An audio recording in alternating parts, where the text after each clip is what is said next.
Hello and good morning. आज हम जानेंगे साइमन कमीशन क्या था, साइमन कमीशन क्यों आया था भारत, और साइमन कमीशन का इम्पैक्ट क्या हुआ, साइमन कमीशन में क्या क्या प्रोविजंस थे।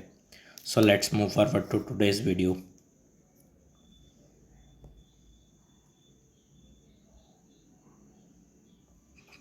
और साइमन गो बैक का भी नारा लगा था 1927 में। साइमन कमीशन और डायरकी। साइमन कमीशन और द्वैत शासन। डायरकी मतलब होता है द्वैत शासन। कोई भी चीज़ के लिए दो लोगों का शासन अगर होता है तो उसको हम डायरकी बोलते हैं। कुछ एक पद जो रहेंगे वो अंग्रेज़ों के हाथ में थे और कुछ एक पद जो थे वो हिंदुस्तानी नेताओं के हाथ में थे। इसी को हम द्वैत शासन बोलते हैं। इसका अगर हम बैकग्राउंड देखें, after the government of India act 1919 Bharat सरकार अधिनियम 1919 के द्वारा British India adopted a system of diarchy dual government at the provincial level। Government of India act 1919 के द्वारा भारत में डायरकी द्वैत शासन अपनाया गया था ब्रिटिश इंडिया में प्रोविंशियल गवर्नमेंट लेवल पर। प्रोविंशियल गवर्नमेंट क्या होती है? प्रोविंशियल लेवल यानी कुछ एक इस एरिया को प्रोविंस कहा जाता था। जैसे बड़े बड़े जो क्षेत्र हैं उनको प्रोविंस कहा जाता था, जैसे मुंबई प्रोविंस हो गई या बंगाल प्रोविंस हो गई। बड़ी बड़ी प्रोविंस के लिए डायरकी सिस्टम लाया गया था। उसमें कुछ एक जो बड़े पद थे वो अंग्रेज़ों के हाथ में थे और जो छोटे पद थे यहाँ के लोकलाइट लोगों के हाथ में थे। 1919 में भारत शासन अधिनियम द्वारा प्रांतीय स्तर पर द्वैत शासन लागू किया। Under this system power were divided between British officials and Indian ministers. जो ब्रिटिश ऑफिशियल्स हैं उनको बड़े पदों पर और जो उनसे नीचे वाले पद हैं उन पे भारतीय राज्यों के जो गणमान्य लोग थे उनके लिए यह बनाया गया था। डायरकी का अगर हम मतलब देखें तो dyarchy means dual rule a system where is power is shared between two authorities. जो शासन विधान है वो दो लोगों के बीच में बांटा जाएगा, दो शासक द्वारा शासन किया जाएगा। उसमें ब्रिटिश अधिकारी भी होंगे और कुछ एक भारतीय मंत्री भी होंगे। Introduce by Montagu Chelmsford reform under the GOI 1990। Montagu Chelmsford reforms में मॉन्टेग्यू चेम्सफोर्ड रिफॉर्म्स के अंतर्गत गवर्नमेंट ऑफ इंडिया 1919 एक्ट के तहत डायरकी द्वैत शासन को अपनाया गया था। इसमें क्या था? Division of subject. कुछ एक सब्जेक्ट्स जो थे वो अंग्रेज़ों के हाथ में रहेंगे, जो मजबूत सब्जेक्ट थे, और थोड़े जो लोकल लेवल के सब्जेक्ट्स थे वो जो है वो भारतीयों के हाथ में रहेंगे। Provincial subject were divided. Subjects का यहाँ मतलब क्या है?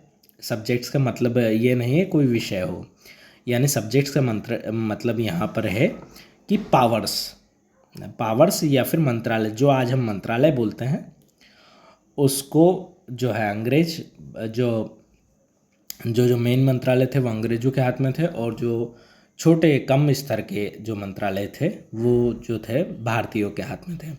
Provincial subject were divided into two parts types by control by examples.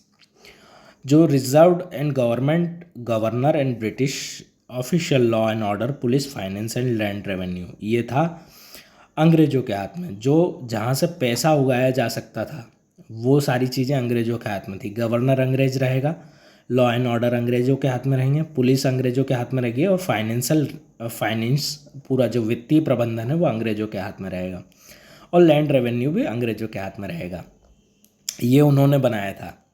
और हमारे हाथ में क्या दे दिया?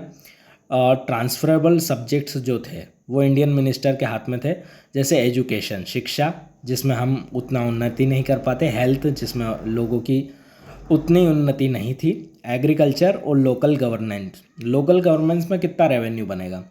भारतीय मंत्रियों के हाथ में कौन कौन से सब्जेक्ट थे? शिक्षा, स्वास्थ्य और कृषि, जिसमें रेवेन्यू कम है।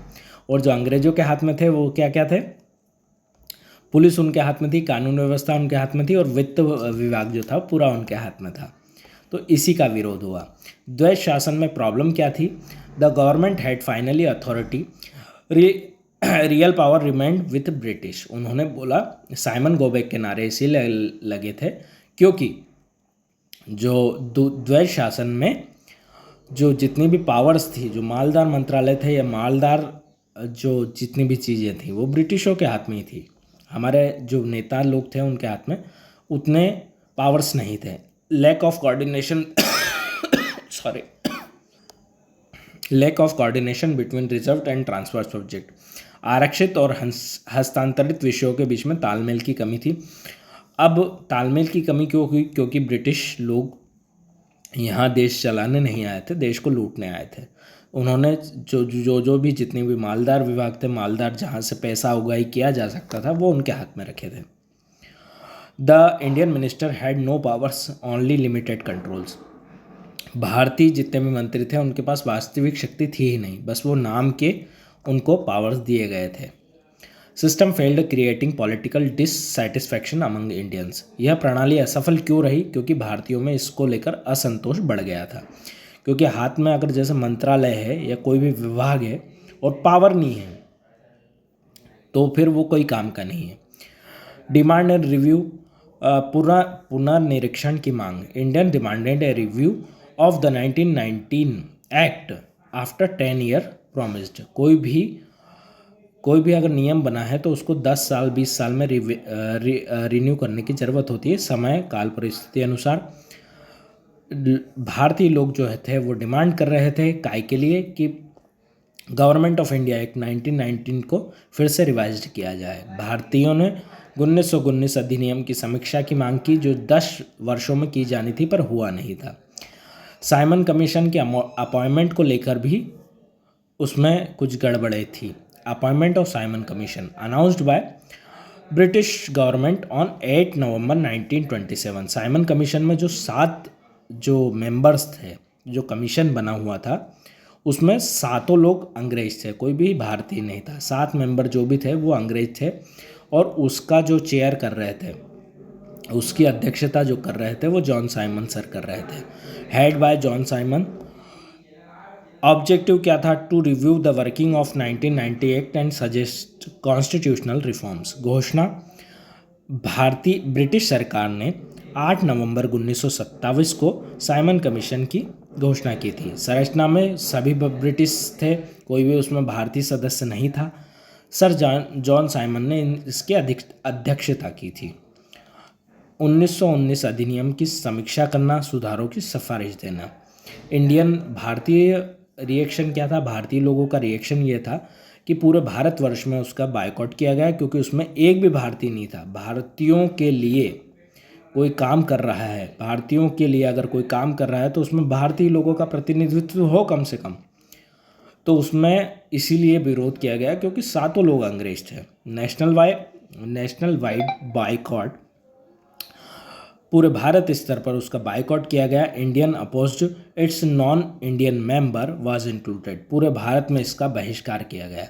स्लोगन क्या लगाया गया? Simon go back 1927। Simon go back echoed the war cry. War cry मतलब होता है नारा। उसमें लगाया गया था साइमन गो बैक का नारा, क्योंकि साइमन कमीशन में 7 मेंबर्स जो थे वो अंग्रेज थे और हम भारतीय लोग उससे अनसेटिस्फाइड थे। उसका रिपरकशन क्या हुआ? लाला लाजपत राय को जेल में बंद कर दिया गया। Protested at Lahore and injured in lathicharge and Lala Lajpat Rai जो हमारे स्वतंत्रता सेनानी थे वो वीर गति को प्राप्त हुए। उनके सर पर लाठी चार्ज कर दी गई थी और उन्होंने ये आखिरी में ये बोला था कि ये अंग्रेज़ों के कॉफिन में आखिरी कील है। अंग्रेजी शासन के लाला लाजपत राय जी का ये स्टेटमेंट था, जो गोलियां मुझे लगी हैं वह ब्रिटिश शासन के ताबूत में आखिरी कील साबित होंगी। और इस कमीशन की सिफारिशें क्या थी? Findings and recommendations. Commission submitted its report in May 1930. It's suggested that abolition of diarchy in province. It's proposed to introduce federal and government in India central and province. उन्होंने इंट्रोड्यूस किया कि dyarchy का abolition हो और जो federal government है उसके दो चीज़ें हों, एक केंद्र हो और एक प्रोविंस हो। The report become basis for government of India 1935 act.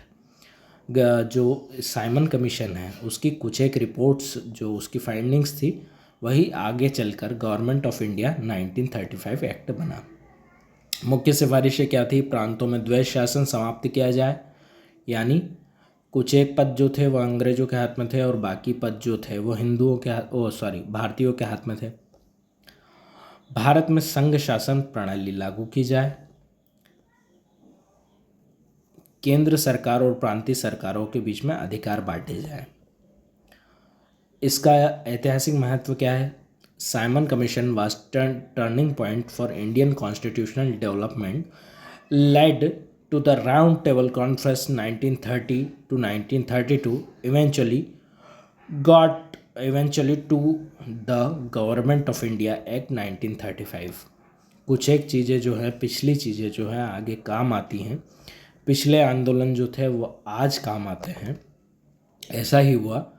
Simon commission का विरोध और साइमन कमीशन की कुछ एक चीज़ जो थी वो राउंड टेबल कॉन्फ्रेंस में हमने रखी और फिर वो आगे चलकर गवर्नमेंट ऑफ इंडिया एक्ट 1935 में सम्मिलित की गई।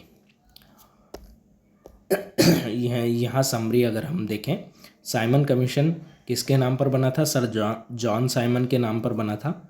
7 मेंबर जो थे वो ब्रिटिश थे। 1919 में इसके लिए रिव्यू हुआ।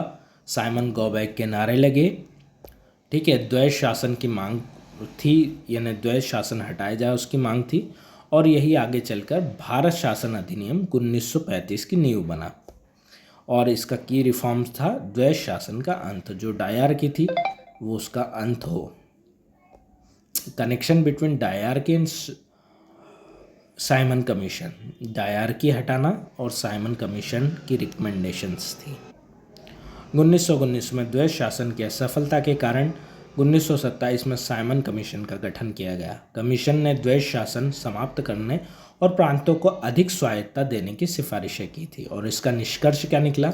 The Simon commission mark the failure of dyarchy and the demand for Indian participation in governments. It paved a way to federal reforms under the government of India act 1935 which later influenced the Indian Constitution 1935। साइमन कमीशन ने द्वैध शासन की विफलता को उजागर किया और भारतीय स्वशासन, यानी जो भारतीय लोगों का शासन हो, स्व यानी मतलब अपना और शासन मतलब शासन, कार्य करने की विधि और राजकीय कार्य को चलाने का विधान, स्वशासन की दिशा में मार्ग प्रशस्त किया।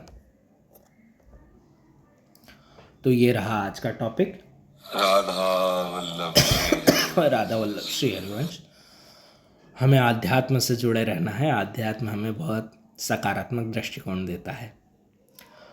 ये सारी वीडियो मैंने मेरी यूट्यूब चैनल पे तो अपलोड कर दिए है और इसके नोट्स मेरे टेलीग्राम चैनल पर डाल दिए हैं। टेलीग्राम चैनल का लिंक जो है वो मेरी बायो में है, तो आप ये सारी चीज़ें देख सकते हैं।